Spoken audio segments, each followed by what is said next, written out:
Hello students, welcome to la excellence IAS academy.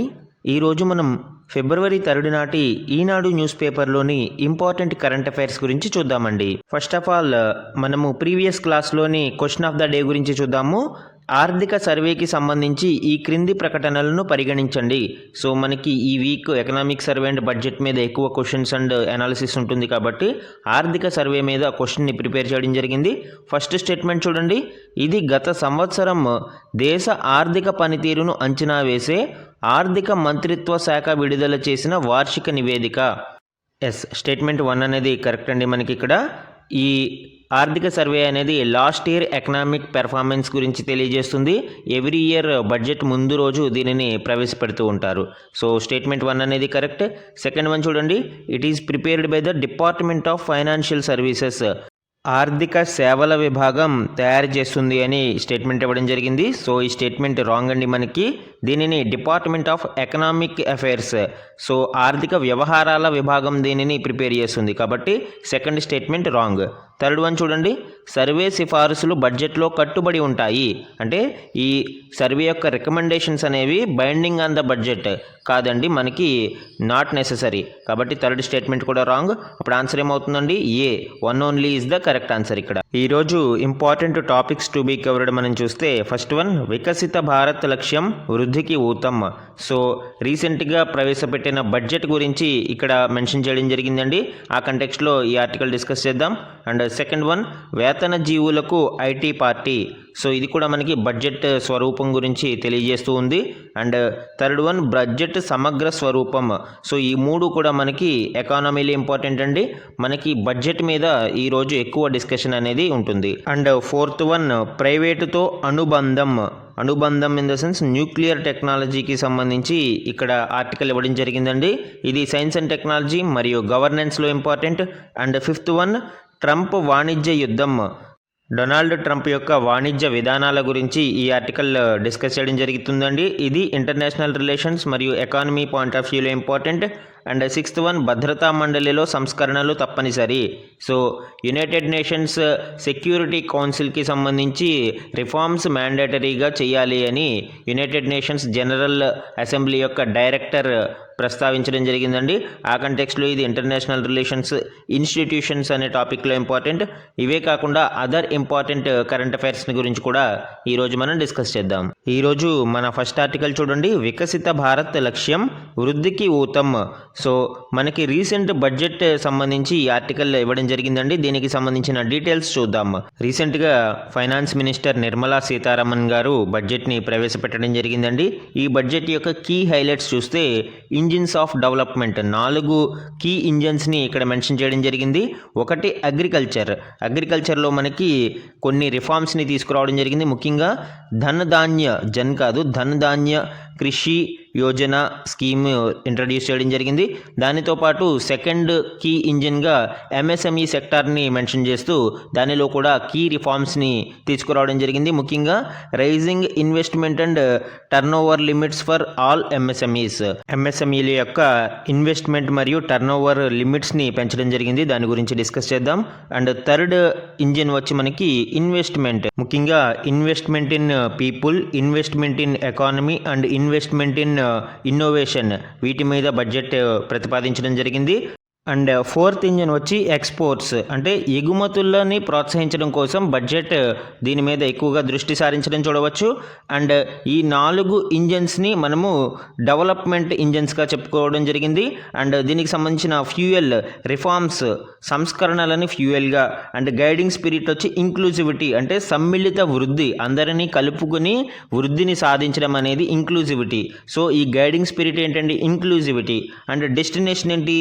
Viksit Bharat, అంటే 2047 నాటికి భారతదేశాన్ని అభివృద్ధి చెందిన దేశాల సరసన నిలపడానికి ఒక డెస్టినేషన్గా ఈ బడ్జెట్ని ఉపయోగించుకోవచ్చండి. అండ్ ఈ ఇయర్ బడ్జెట్ థీమ్ వచ్చి మనకి సబ్కా వికాస్, అంటే అందరికీ వృద్ధి, ఇంక్లూజివిటీ. సో ఈ అందరికీ వృద్ధి అనే థీమ్తో 2025 బడ్జెట్ని ప్రవేశపెట్టడం జరిగింది. బడ్జెట్కి సంబంధించిన కాన్స్టిట్యూషనల్ ప్రొవిజన్స్ మనం చూస్తే బడ్జెట్ అనే పదం రాజ్యాంగంలో ఎక్కడ మెన్షన్ చేసి ఉండలేదు అండి. అయితే ఆర్టికల్ 112 112 ప్రకారం మనకి యాన్యువల్ ఫైనాన్షియల్ స్టేట్మెంట్ని ప్రవేశపెట్టాల్సిన అవసరం ఉంది. కాబట్టి ఆ యాన్యువల్ ఫైనాన్షియల్ స్టేట్మెంటే మనము బడ్జెట్ రూపంలో ప్రవేశపెడతాం. ఇక్కడ చూడండి, స్వల్పకాలిక మరియు దీర్ఘకాల లక్ష్యాల దిశలో కేంద్ర బడ్జెట్ని ప్రిపేర్ చేయడం జరిగింది. తొలిసారిగా 50 లక్షల కోట్ల అంచనాలతో బడ్జెట్ని ప్రతిపాదించడం జరిగింది. పరిమితుల మధ్యనే అందరినీ మెప్పించే యత్నం, 60 ఏళ్లు దాటిన వారికి బ్యాంకు వడ్డీపై పన్ను మినహాయింపు, అలానే ఎన్నికలు జరగబోయే బీహార్కు ఈ బడ్జెట్లో పెద్దపీట వేయడం జరిగింది. అలానే వేతన జీవుల్లో ఎక్కువ మంది ఆదాయ పన్ను భారంతో సతమతం అవుతున్నారు. సో వారికి ఊరటనిస్తూ ఒక ఆర్థిక సంవత్సరంలో 12 లక్షల వరకు ఆదాయాన్ని ఆర్జించే వారికి పన్ను భారం లేకుండా చేశారు. ఇది ఈ బడ్జెట్కే వన్ ఆఫ్ ద హైలైట్గా చెప్పుకోవచ్చండి. అండ్ రక్షణ రంగానికి సముచిత కేటాయింపులు, అన్నదాతలకు 6 పథకాలు ప్రకటిస్తూనే దీర్ఘకాల వ్యాధులకు అవసరమయ్యే కొన్ని ఔషధాలకు సుంకాలను మినహాయించారు. కొత్తగా 75,000 మెడికల్ సీట్లు, కిసాన్ క్రెడిట్ కార్డులు, విద్యారంగంలో కృత్రిమ మేధ వినియోగం, బీమా రంగంలో విదేశీ పెట్టుబడుల పరిమితి పెంపు, వృద్ధులకు వచ్చే బ్యాంకు వడ్డీపై పన్ను మినహాయింపు పెంచడం, లిథియం అయాన్ బ్యాటరీలకు ప్రోత్సాహకాలు వంటివి అనేకం ఈ బడ్జెట్లో ఉన్నాయి. ఇందులో ముఖ్యంగా అన్నదాతలకు ప్రధానమంత్రి ధన్ ధాన్య కృషి యోజన, అలానే mission for ఆత్మనిర్భరత in pulses, mission for cotton productivity లాంటి స్కీమ్స్ని ప్రకటించడం జరిగింది. అలానే ఈ బడ్జెట్లో ఎంఎస్ఎంఈ సెక్టార్కి అధిక ప్రాధాన్యతనివ్వడం మనం గమనించవచ్చండి. ముఖ్యంగా ఇన్వెస్ట్మెంట్ అండ్ టర్న్ ఓవర్ లిమిట్స్ని పెంచడం మనం ఇక్కడ చూడవచ్చు. మైక్రో ఎంటర్ప్రైజెస్కి 2.5 crores ఇన్వెస్ట్మెంట్ మరియు 10 crores టర్న్ ఓవర్గా ఇక్కడ పెట్టడం జరిగింది. అండ్ స్మాల్ ఎంటర్ప్రైజెస్ అయితే 25 crores investment and 100 crores turn over. అలానే మీడియం ఎంటర్ప్రైజెస్ అయితే 125 crores investment and 500 crores turn over కంపెనీలను మనము మీడియం ఎంటర్ప్రైజెస్గా దీనిని రీక్లాసిఫైడ్ చేయడం జరిగింది. అలానే వచ్చే 5 ఏళ్లలో ఈ రంగానికి అదనంగా 1,50,000 కోట్ల రుణాలు అందించడం ద్వారా నిరాటంకంగా ముందుకెళ్లేందుకు బాటలు వేస్తున్నారు. అలానే లేబర్ ఇంటెన్సివ్ సెక్టార్స్ అయిన ఫుట్వేర్, లెదర్ సెక్టార్స్తో పాటు పెద్దగా గుర్తింపు లేని భారతీయ బొమ్మల తయారీదారులకు కూడా జాతీయ కార్యాచరణ ప్రకటించి ఆ రంగంలోని కళాకారుల ఆశలకు ఊపిరిలూదారు. సో భారతదేశాన్ని టాయ్ డెస్టినేషన్, టాయ్స్ హబ్గా మార్చడానికి ఈ ప్రణాళికలు అనేవి ఎంతో దోహదపడతాయి. అలానే 2014 తర్వాత ఏర్పడిన 5 ఐఐటీలలో కొత్తగా మరో 6,500 మంది విద్యార్థులు చదువుకునేలాగా మౌలిక సదుపాయాలు పెంచుతామని ప్రకటించడం జరిగింది. దీనివల్ల ఆంధ్రప్రదేశ్ లాంటి రాష్ట్రాలకు ప్రయోజనం చేకూరుతుంది. అండ్ వచ్చే 5 ఏళ్లలో కొత్తగా 75,000 వైద్య సీట్లు పెంచుతామని ప్రకటించడం వల్ల ఆ రంగం వైపు వెళ్ళాలనుకుంటున్న వాళ్ళకి కూడా ఇక్కడ మనకి అవకాశాలు పెరుగుతాయి. 1 కోటి మంది గిగ్ వర్కర్లకు సామాజిక భద్రతను కూడా కల్పించనున్నారు. గిగ్ ఎకానమీ, గిగ్ వర్కర్స్ అనే పదాలు వింటూ ఉంటాం. గిగ్ వర్కర్స్ అంటే ఎవరండి? ఫ్రీలాన్సింగ్ యాక్టివిటీస్లో టెంపరీ బేస్డ్ మీద వర్క్ చేసే వాళ్ళని మనము గిగ్ వర్కర్స్ అంటాము. సో అలాంటి ఎకానమీని మనము గిగ్ ఎకానమీ అని పిలుస్తాము. సో ఇలాంటి గిగ్ వర్కర్స్కి కూడా సోషల్ బెనిఫిట్స్, సామాజిక భద్రతను పెంపొందించడానికి అవకాశాలను కల్పిస్తాము అని ఈ బడ్జెట్లో ప్రకటించడం జరిగింది. అలానే జల్ జీవన్ మిషన్ను 2028 వరకు పొడిగిస్తున్నట్లు ఈ బడ్జెట్లో ప్రకటించారు. దీనితో పాటు వచ్చే 3 ఏళ్లలో దేశంలోని అన్ని జిల్లాలలో డే కేర్ క్యాన్సర్ సెంటర్లను ఏర్పాటు చేస్తామని చెప్పారు. సో భారతదేశంలో క్యాన్సర్ అనేది రోజురోజుకి విపరీతంగా పెరుగుతూ ఉన్న నేపథ్యంలో ప్రతి జిల్లాలోనూ కూడా డే కేర్ క్యాన్సర్ సెంటర్లను ఏర్పాటు చేస్తామని ఈ బడ్జెట్లో ప్రకటించడం జరిగిందండి. అదేవిధంగా ఉడాన్ స్కీమ్ని మరిన్ని నగరాలకు విస్తరించడంతో పాటు ఈ పథకాన్ని ఇంకొక 10 ఏళ్ల పాటు పొడిగిస్తున్నట్లు ఈ బడ్జెట్లో ప్రకటించారు. దీనితో పాటు 1,00,000 కోట్లతో ఏర్పాటు చేసిన అర్బన్ ఛాలెంజ్ ఫండ్ అనేది నగరాలను గ్రోత్ హబ్బులుగా మార్చడానికి ఉపయోగపడుతుంది. సో ఈ విధంగా సుమారు 50 లక్షల కోట్ల పైచిలుకు బడ్జెట్ని నిర్మలా సీతారామన్ గారు ప్రవేశపెట్టడం జరిగిందండి. ఆర్థిక మంత్రిగా 8వసారి ఆవిడ ఈ బడ్జెట్ని ప్రవేశపెట్టడం విశేషంగా చెప్పుకోవచ్చు. మన నెక్స్ట్ ఆర్టికల్ చూడండి. వేతన జీవులకు ఐటీ పార్టీ 12 లక్షల వరకు ఆదాయ పన్ను లేదు.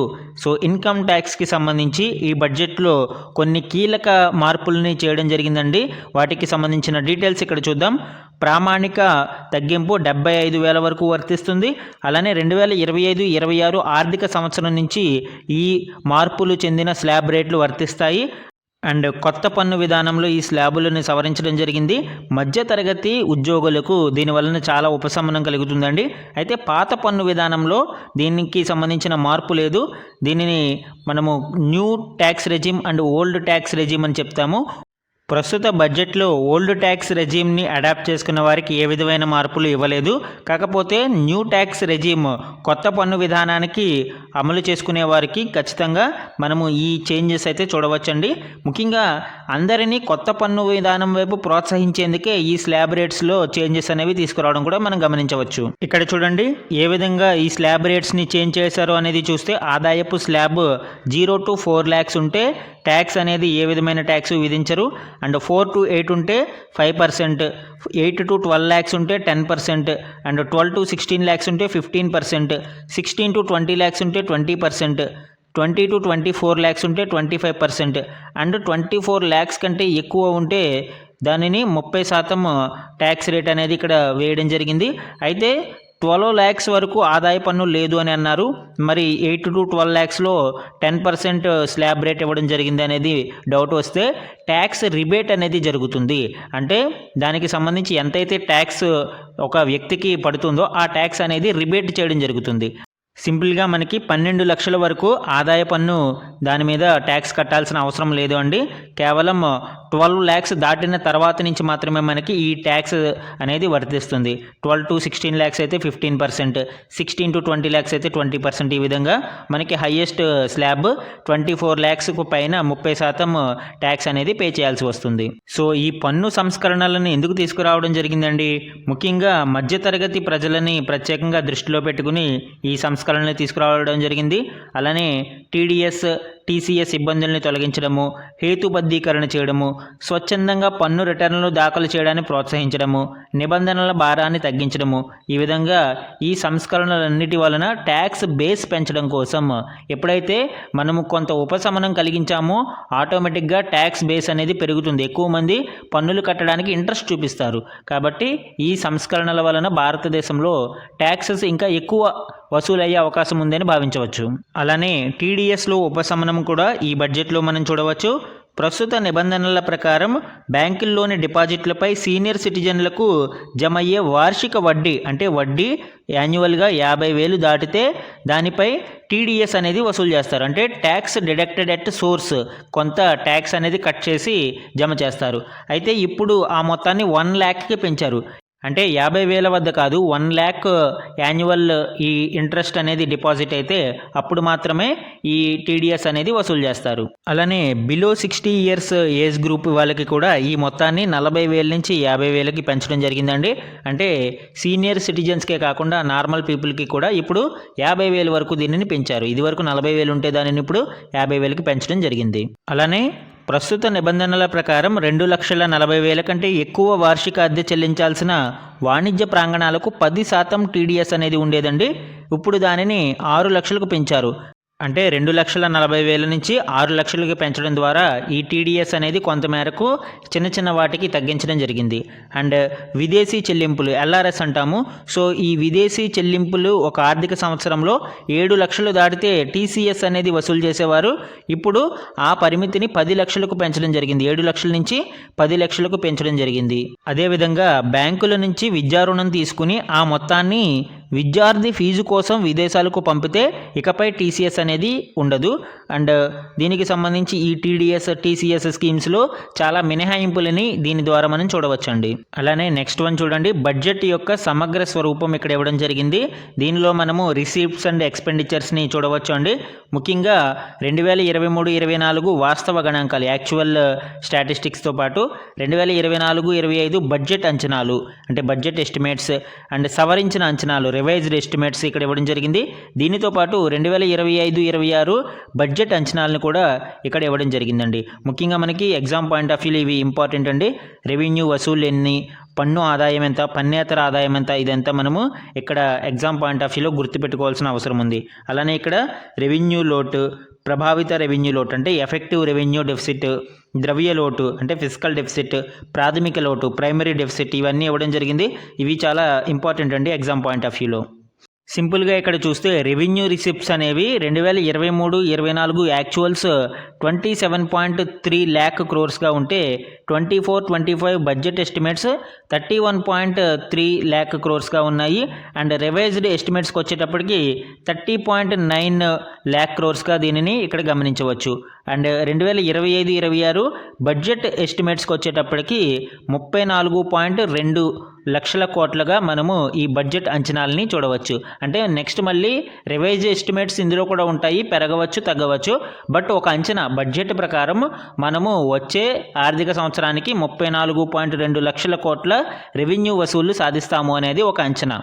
ఇందులో మళ్ళీ చూడండి, ఈ 34.2 లక్షల కోట్లలో ట్యాక్స్ రెవెన్యూ వచ్చి 28.3 ల్యాక్స్ క్రోర్స్గా మనం చెప్పవచ్చు. అండ్ నాన్ ట్యాక్స్ రెవెన్యూ వచ్చి 5.83 ల్యాక్ క్రోర్గా చెప్పవచ్చు.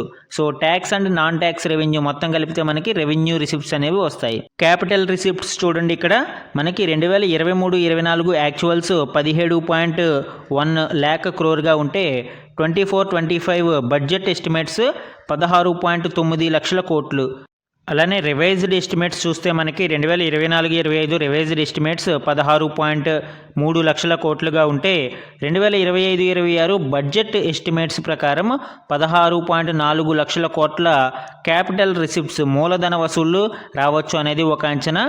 అలానే ఎక్స్పెండిచర్ విషయానికి వస్తే ఎఫెక్టివ్ క్యాపిటల్ ఎక్స్పెండిచర్ వచ్చి మనకి 12.5 యాక్చువల్స్గా 2023-24 ఉంటే 2024-25లో బడ్జెట్ ఎస్టిమేట్స్ వచ్చి 15.0 ల్యాక్ క్రోర్గా ఉండేది. అండ్ 2024-25 రివైజ్డ్ ఎస్టిమేట్స్లో అది 13.2 ల్యాక్స్గా అయింది. అండ్ 2025-26 బడ్జెట్ ఎస్టిమేట్స్లో మనకి 15.5 లక్షల కోట్లుగా ఈ ఎఫెక్టివ్ క్యాపిటల్ ఎక్స్పెండిచర్ అనేది చూడవచ్చు. ఈ ఎఫెక్టివ్ క్యాపిటల్ ఎక్స్పెండిచర్ అంటే ఏంటండి? క్యాపిటల్ ఎక్స్పెండిచర్ అంటే మూలధన వ్యయంతో పాటు గ్రాంట్ ఇన్ ఎయిడ్స్, ఏవైతే గ్రాంట్ల కోసం క్యాపిటల్ అసెట్స్ని క్రియేట్ చేయడానికి ఇచ్చే గ్రాంట్లను కూడా కలిపి మనము ఎఫెక్టివ్ క్యాపిటల్ ఎక్స్పెండిచర్ అని పిలుస్తాము. అది మనకి వచ్చే ఆర్థిక సంవత్సరానికి 15.5 లక్షల కోట్లుగా ఉండవచ్చు అనేది ఒక అంచనా. అదేవిధంగా రెవెన్యూ ఎక్స్పెండిచర్ చూడండి, రెవెన్యూ ఖర్చులు, రెవెన్యూ వ్యయం అంటాం మనం. ఈ రెవెన్యూ వ్యయం ఎలా ఉంది? 2023-24లో 34.9 లక్షల కోట్లుగా ఉంటే 2024-25కి 37.1 లక్షల కోట్లుగా ఉంది. ఇది బడ్జెట్ ఎస్టిమేట్స్. రివైజ్డ్ ఎస్టిమేట్స్లో 2024-25కి 37 లక్షల కోట్లుగా ఉంది. 2025-26 బడ్జెట్ ఎస్టిమేట్స్కి చూడండి 39.4 లక్షల కోట్లుగా ఈ రెవెన్యూ ఎక్స్పెండిచర్ అనేది చూడవచ్చు. యాక్చువల్గా ఇక్కడ గమనించాల్సిన విషయం ఏంటంటే క్యాపిటల్ ఎక్స్పెండిచర్ మీద మనము ఖర్చు చేస్తే దాని వలన ఈ రెసిప్రికల్ ఎఫెక్ట్ అనేది, మల్టీప్లేయర్ ఎఫెక్ట్ అనేది ఎక్కువగా ఉంటుంది. అండ్ ఎంత ఎక్కువ ఖర్చు చేస్తే దాని వలన అంత ఉపయోగం ఉంటుంది క్యాపిటల్ ఎక్స్పెండిచర్లో. అయితే రెవెన్యూ ఎక్స్పెండిచర్ వలన మనము ఎంత ఎక్కువ ఖర్చు చేసినా దాని వలన ఎక్కువ లాభం అనేది ఉండదు. బట్ ఇక్కడ భారతదేశ ఆర్థిక వ్యవస్థలో చూడండి మనకి రెవెన్యూ ఎక్స్పెండిచర్ ఎక్కువగా ఉంటుంది, క్యాపిటల్ ఎక్స్పెండిచర్ అనేది తక్కువగా ఉంటుంది. అలానే ఇక్కడ చూడండి రెవెన్యూ లోటు, ప్రభావిత రెవెన్యూ లోటు, ద్రవ్య లోటు మరియు ప్రాథమిక లోటు, వీటి మధ్య భేదాలు అండ్ వీటి యొక్క ట్రెండ్స్ అనేవి మనకి ఇంపార్టెంట్ అండి. వీటి గురించి చూద్దాం. రెవెన్యూ లోటు అంటే ఏంటండి? రెవెన్యూ వ్యయం మరియు రెవెన్యూ వసూళ్ళకి మధ్య భేదాన్ని మనము రెవెన్యూ లోటు అని పిలుస్తాము. ప్రస్తుతం మనకి ఈ రెవెన్యూ లోటు 2023-24లో 7.6 లక్షల కోట్లుగా ఉంది. 2.6% ఆఫ్ జీడిపిగా చెప్పుకోవచ్చు. అలానే 2024-25 బడ్జెట్ అంచనాల ప్రకారం ఇది 1.8% ఆఫ్ జీడిపిగా ఈ రెవెన్యూ లోటును అనుకున్నారు. దానిని 1.9% ఆఫ్ జీడిపిగా మనము రివైజ్ చేయడం జరిగింది. 6.1 ల్యాక్ క్రోర్ రెవెన్యూ లోట్ అనేది చూడవచ్చు. అండ్ 2025-26కి బడ్జెట్ అంచనాల ప్రకారం ఇది 5.23 ల్యాక్ క్రోర్ ఉంటుంది. అండ్ 1.5% ఆఫ్ జీడిపిగా మనము ఈ రెవెన్యూ లోటుని చూడవచ్చు. అండ్ ఎఫెక్టివ్ రెవెన్యూ లోట్ అంటే ఏంటండి? రెవెన్యూ లోటులోంచి మనము ఈ మూలధన ఆస్తుల కోసం చెల్లించిన గ్రాంట్లను తీసివేస్తే, అంటే క్యాపిటల్ గ్రాంట్స్ కోసం మనము ఏవైతే చెల్లించామో ఆ ఎక్స్పెండిచర్ని తీసివేస్తే దానిని ఎఫెక్టివ్ రెవెన్యూ లోట్ అని పిలుస్తారు, ప్రభావిత రెవెన్యూ లోట్ అని పిలుస్తారు. ఇది మనకి ప్రస్తుత అంచనాల ప్రకారం బడ్జెట్ అంచనాలలో 0.3%గా దీనిని అంచనా వేయడం జరుగుతుంది. సుమారు 96,654 కోట్ల రూపాయలు ఈ ఎఫెక్టివ్ రెవెన్యూ డెఫిసిట్ అనేది ఉండవచ్చు. అలానే ఇంపార్టెంట్ వన్ వచ్చి ద్రవ్య లోటు. ద్రవ్య లోటు అంటే total expenditure minus total receipts. So ఈ ద్రవ్య లోటు లోటు ఎంత ఉందండి మనకి 16.5 లక్షల కోట్లుగా ఉంది. అండ్ 2023-24లో ఇది 5.6% ఆఫ్ జీడిపిగా ఉంది. అండ్ 2024-25 బడ్జెట్ ఎస్టిమేట్స్ ప్రకారం ఇది 4.9%గా 16.1 లక్షల కోట్లుగా ఉంది. అండ్ ఇక్కడ మనకి తగ్గుముఖం చూడవచ్చు. మనము ఎస్టిమేట్స్ 4.9% అనుకున్నాము, కానీ యాక్చువల్స్ ఎంత వచ్చింది? రివైజ్డ్ ఎస్టిమేట్స్లో 4.8%కి మనకి ఇక్కడ అంచనాలను అందుకుంటున్నాం. అంటే 2024-25 బడ్జెట్ అంచనాలలో మనం ఎక్కువగా అంచనా అనుకున్నాం 4.9% ఆఫ్ జీడిపి ఈ ద్రవ్య లోటు అనేది ఉంటుందని, ఫిస్కల్ డెఫిసిట్ ఉంటుంది అని. కానీ ఫిస్కల్ డెఫిసిట్ 4.9% అనుకుంటే మనకి 4.8%కి తగ్గింది. ఇది ఒక విధంగా మంచి పరిణామంగా చెప్పుకోవచ్చు. అలానే ఇప్పుడు బడ్జెట్ అంచనాలలో 2025-26కి దానిని 4.4%గా మనము ఎస్టిమేట్ వేయడం జరిగింది, అంచనా వేయడం జరిగింది. అలానే ప్రైమరీ డెఫిసిట్ అంటే ఏంటండి? ఈ ఫిస్కల్ డెఫిసిట్ నుంచి వడ్డీ చెల్లింపులని తీసివేస్తే వచ్చే దానినే ప్రైమరీ డెఫిసిట్ అంటారు. మనము ఖర్చు చేసే వాటిలో ఎక్కువగా వడ్డీ చెల్లింపులే ఎక్కువగా ఉంటాయి. కాబట్టి ఆ వడ్డీ చెల్లింపులను తీసివేయగా మనకి వచ్చే లోటుని ప్రాథమిక లోటు అంటారు. ఇది 2023-24లో 2% ఆఫ్ జీడిపిగా ఉండేది. అండ్ 2024-25 బడ్జెట్ అంచనాలలో దాన్ని 1.4%గా అనుకుంటే 2024-25 రివైజ్డ్ ఎస్టిమేట్స్కి వచ్చేటప్పటికి అది 1.3%కి తగ్గింది. కాబట్టి 2025-26 బడ్జెట్ అంచనాలలో దీనిని మనము 0.8% బడ్జెట్ ఎస్టిమేట్స్లో ప్రకటించడం జరిగింది. అంటే సుమారు ప్రాథమిక లోటు ఎంత ఉండవచ్చండి? 2.92 lakh crores ప్రాథమిక లోటు ఉంటుంది అనేది ఒక అంచనా. ఇది మనకి బడ్జెట్ సమగ్ర స్వరూపం. ఇవన్నీ కూడా exam point of view important కాబట్టి జాగ్రత్తగా ఒకసారి చూడండి. అలానే నెక్స్ట్ వన్ చూడండి. 192% పెరిగిన అప్పు 10 ఏళ్లలో మనకి 62 లక్షల కోట్ల నుంచి అప్పు అనేది 181 లక్షల కోట్లకు చేరుకుంది. సో భారత్లో ఈ రుణ స్వరూపాన్ని చూడండి. అంతర్గత రుణము మరియు విదేశీ రుణము రెండూ కలిపి 181.74 లక్షల కోట్లకు చేరుకుంది మార్చి 2025 నాటికి. అంతర్గత రుణం మనకి 175.55 లక్షల కోట్లు ఉంటే విదేశీ రుణం 6.18 లక్షల కోట్లుగా ఇక్కడ చూడవచ్చు. ఈ అంతర్గత రుణాలలో ఏమొస్తాయండి? మనకి ఓపెన్ మార్కెట్స్ నుంచి తీసుకున్న రుణాలు, అలానే ట్రెజరీ బిల్స్ ద్వారా తీసుకున్న రుణాలు, ఇలాంటివన్నీ కూడా మనకి ఇంటర్నల్ డెట్స్లోకి వస్తాయి. ఎక్స్టర్నల్ డెట్స్ అంటే విదేశీ సంస్థల నుంచి తీసుకున్న రుణాలు ఎక్స్టర్నల్ డెట్స్లోకి వస్తాయి. కాబట్టి ఇంటర్నల్ డెట్ అనేది చాలా ఎక్కువగా ఉంది. 175 లక్షల కోట్లుగా ఈ ఇంటర్నల్ డెట్ అనేది చూడవచ్చు మార్చి 2025 నాటికి. అండ్ ఎక్స్టర్నల్ డెట్ 6 లక్షల కోట్లుగా చూడవచ్చు. అంటే సుమారు 192% అప్పు అనేది 10 ఏళ్ల కాలంలోనే పెరగడం మనం ఇక్కడ గమనించవచ్చు.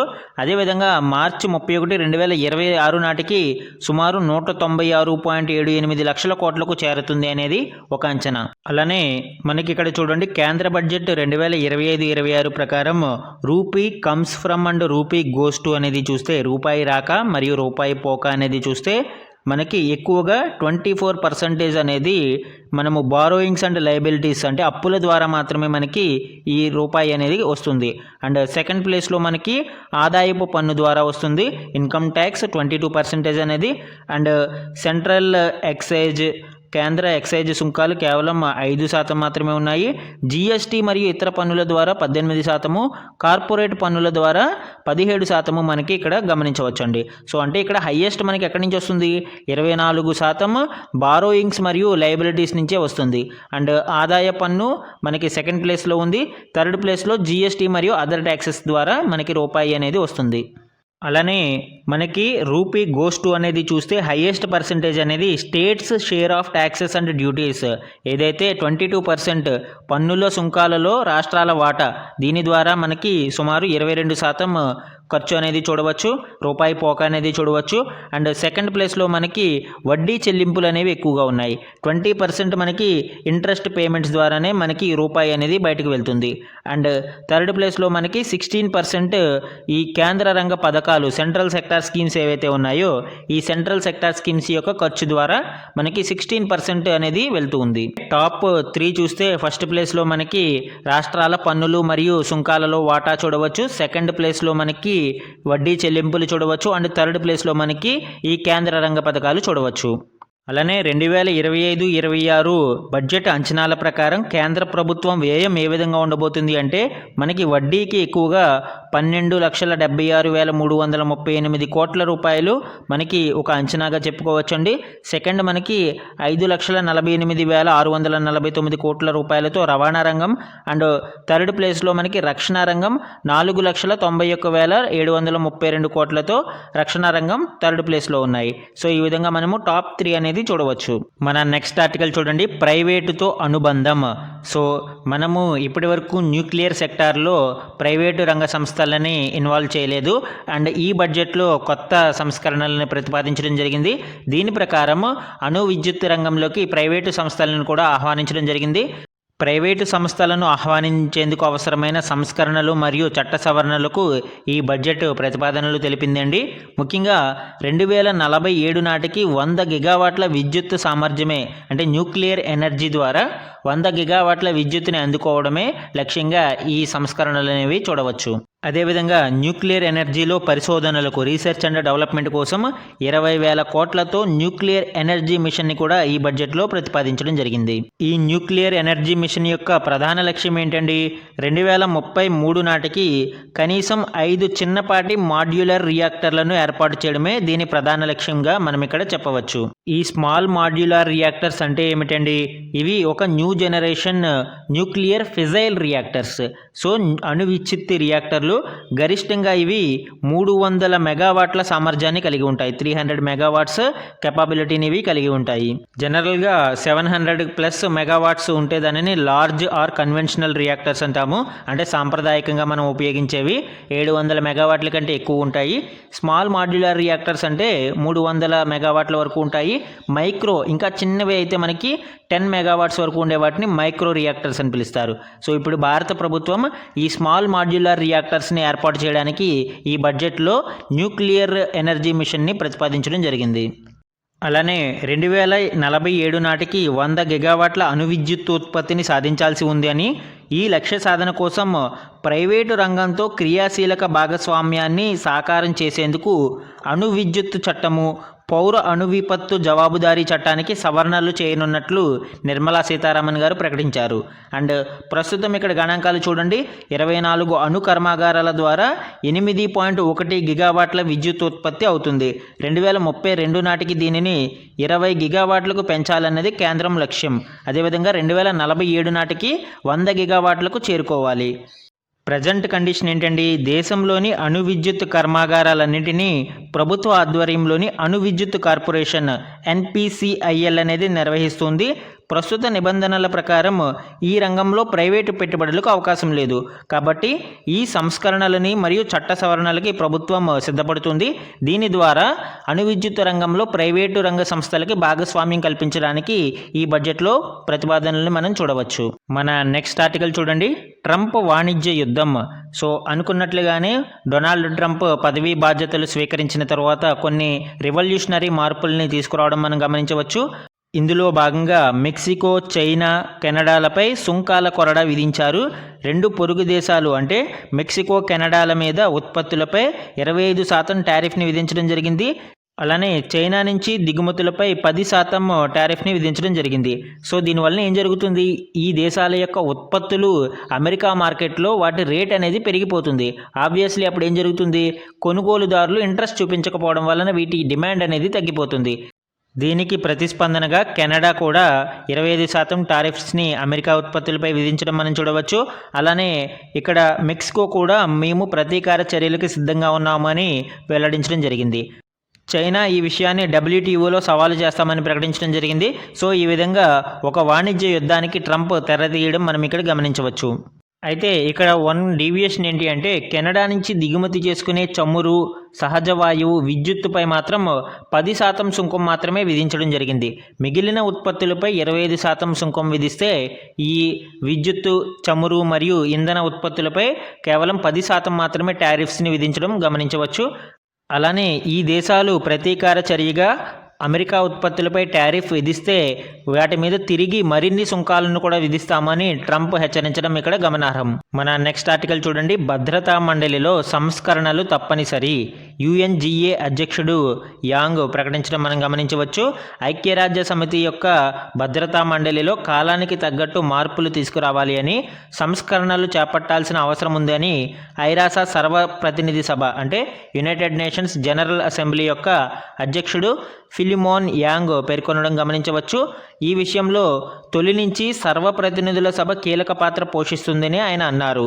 ప్రచ్ఛన్న యుద్ధం ముగిసినప్పటి నుంచి జనరల్ అసెంబ్లీ తన పాత్రను సమీక్షించుకుంటూ సామర్థ్యాన్ని పెంచుకుంటుందని తెలిపారు. అంటే మనకి జనరల్ అసెంబ్లీ యుఎన్జిఏలో ఎప్పటికప్పుడు మార్పులు జరుగుతూ ఉన్నాయి. అయితే UNSC United nations security council భద్రతా మండలిలో మాత్రం స్టార్ట్ అయినప్పుడు ఏ విధంగా ఉంది ఇప్పటికీ అదే విధంగా కొనసాగుతుంది. ఆ 5 పర్మనెంట్ దేశాలు మాత్రమే ఉన్నాయి. కొత్త దేశాలకి అందులో జాయిన్ అవ్వడానికి అవకాశం కల్పించడం లేదు. ముఖ్యంగా భారత్ లాంటి అభివృద్ధి చెందుతున్న దేశాలకు అందులో అవకాశం కల్పించాలన్నది ఎప్పటి నుంచో డిమాండ్గా వినిపిస్తుంది. ఇప్పుడు యుఎన్జిఏ అధ్యక్షుడు యాంగ్ కూడా దీనికి సంబంధించి భారత్ లాంటి దేశాలకు ఈ యునైటెడ్ నేషన్స్ సెక్యూరిటీ కౌన్సిల్లో సభ్యత్వం కల్పించాలి అని ఆయన చెప్పడం ఇక్కడ గమనార్హంగా చెప్పుకోవచ్చు. మనము G4 కంట్రీస్ అంటామండి. ఈ G4 కంట్రీస్ ఏంటే అభివృద్ధి చెందుతున్న దేశాలు అయిన బ్రెజిల్, జర్మనీ, ఇండియా, జపాన్ లాంటి 4 దేశాలని మనము భద్రతా మండలిలో ఈ సెక్యూరిటీ కౌన్సిల్లోకి తీసుకోవాలి అనేది ఒక గ్రూప్ ఫామ్ అవడం జరిగింది. దీన్నే G4 కంట్రీస్ అని పిలుస్తాం. దీనికి అగెనిస్ట్గా ఇంకో గ్రూప్ ఉంది, దానిని కాఫీ క్లబ్ అని పిలుస్తాము. ఈ కాఫీ క్లబ్లో మనం ఆబ్వియస్లీ పాకిస్తాన్ లాంటి దేశాలు ఉంటాయి. టర్కీ, పాకిస్తాన్, ఇటలీ ఈ దేశాలు ఈ భద్రతా మండలిలో సంస్కరణలు చేపట్టవద్దు అని వీళ్ళు ఒక గ్రూప్గా ఫామ్ అవడం గమనించవచ్చు. సో భద్రతా మండలిలో రిఫార్మ్స్ కావాలనే క్లబ్ G4. ఇందులో బ్రెజిల్, ఇండియా, జర్మనీ మరియు జపాన్లు ఈ 4 దేశాలు ఉన్నాయి. అండ్ కాఫీ క్లబ్ అనేది దీనికి అగెనిస్ట్గా ఏర్పాటు చేయబడిన క్లబ్. ఈ కాఫీ క్లబ్ యొక్క అఫీషియల్ నేమ్ వచ్చి UFC అంటారండి, uniting for consensus. So UFC అనేది దీని యొక్క అఫీషియల్ నేమ్గా చెప్పవచ్చు. అండ్ సమ్ ఇంపార్టెంట్ వన్ లైనర్స్ని చూడండి. కేంద్ర ఆర్థిక శాఖ మంత్రి నిర్మలా సీతారామన్ జనవరి 31న 2024-25కి సంబంధించి ఆర్థిక సర్వేను ప్రవేశపెట్టడం జరిగింది అండి. దీనికి సంబంధించిన డీటెయిల్స్ మనం చూస్తే రానున్న ఆర్థిక సంవత్సరంలో దేశ ఆర్థిక వృద్ధి రేటు 6.3 నుంచి 6.8% మధ్య ఉంటుందని సర్వే పేర్కొంది. ద్రవ్యోల్బణం కూడా అదుపులోనే ఉంటుందని తెలిపింది.